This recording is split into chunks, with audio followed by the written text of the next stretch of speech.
नमस्कार, मैं हूं शालिनी और आप देख रहे हैं न्यूज एंटी करप्शन भारत। आइए बढ़ते हैं आज की बड़ी खबर की ओर। प्राइवेट फाइनेंस कंपनियों द्वारा जनता का पैसा लूटने के विरोध में धरना प्रदर्शन 28 मई को मुख्यालय पर। नमस्कार, आप देख रहे हैं news anti corruption Bharat. Mirzapur जनपद में अनेक राज्यों और क्षेत्र से कुकुरमुत्ता की तरह उगकर आम जनता को पैसा बनाने, धनवान बनने के बड़े बड़े सपने दिखाकर उनके पैसों को लूटने तथा अपने खजाने को भरने के बाद उनको ठेंगा दिखाकर अपने ऑफिस बंद कर भाग जाने तथा उनके सपनों को चूर चूर कर देने का काम विभिन्न प्राइवेट फाइनेंस कंपनियों ने किया है, जिनमें सहारा इंडिया, बिनाल Mutual Benefit Nidhi, Patterns Minerals Home Limited, Pulse India, पशुधन, रोज बेली, ग्रीन टच, टोगो रिटेल मार्केटिंग शामिल है। सहारा इंडिया ने तो अपना बहुत बड़ा लोगो दिखाकर जनता को लूटने का काम किया। जनता की इस पीड़ा को लेकर मिर्जापुर जनपद के जन सेवक दिलीप सिंह गहरवाल और एवं अनेक सहयोगी संस्थानों द्वारा जिला मुख्यालय पर 28 मई 2025 को विशाल प्रदर्शन का कार्यक्रम किया जाएगा और सरकार से मांग की जाएगी कि विभिन्न प्राइवेट कंपनियों द्वारा जनता का जो पैसा लूट गया है उन्हें उनका पैसा वापस दिलाए।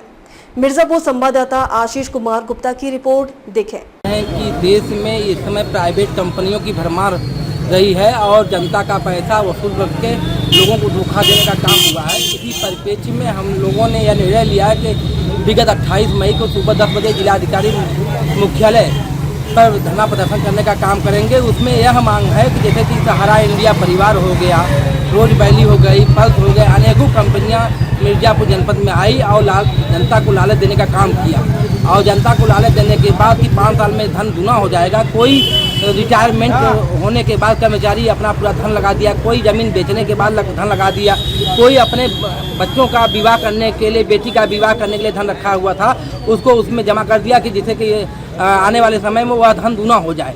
इस लालच में जनता ने पैसे को लगा दिया और आज स्थिति ऐसी हो गई है कि आज लोकसभा में नियम लगने के बाद कि यदि कोई कंपनी मिर्जापुर में खुलती है, देश में खुलती है, तो उसका 80% पैसा जो होता है वो रिजर्व बैंक के पास रहता है।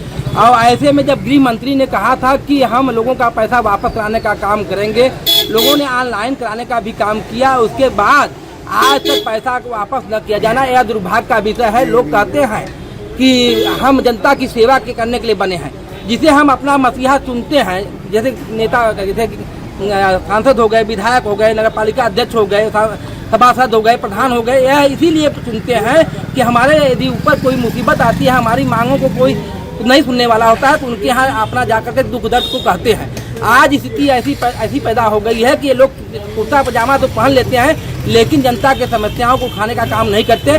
मैं सभी का आह्वान करता हूँ कि किसी भी दल में हो वो आए और उस दिन धरना प्रदर्शन में शामिल हो। आप कह रहे हैं कुर्ता पजामा पहनने का काम करते हैं, तो यहाँ के नेताओं पर आप बोल रहे हैं कि बाहरी नेता? नहीं, मैं तो यहाँ जनपद स्तर के नेताओं पर ही बात कर रहे हैं। मतलब किसको सर? जो देखिए, मैं पर्टिकुलर किसी का नाम नहीं लेना चाहता। मैं ये कहना चाहता हूँ कि जनता की यदि समस्या हो, किसी दल में हो, उनको आगे आना चाहिए, जनता की समस्याओं का निराकरण करना चाहिए। जनप्रतिनिधि जो विधायक सांसद चुने गए उनकी बात कर रहे हैं? हाँ, उनकी भी बात कर रहा हूँ, निश्चित रूप से कर रहा हूँ। जनता की समस्या के बारे में नहीं सुनेंगे, जनता के बीच में जाएंगे। यही कहते हैं कि हम जनता के हितैषी हैं और जनता की समस्याओं को उठाने का काम करते हैं। यदि जनप्रतिनिधि विधानसभा में और लोकसभा में इस प्रश्न को उठाना शुरू कर दें तो निश्चित रूप से जनता का पैसा वापस हो जाएगा। आपको कि जनप्रतिनिधि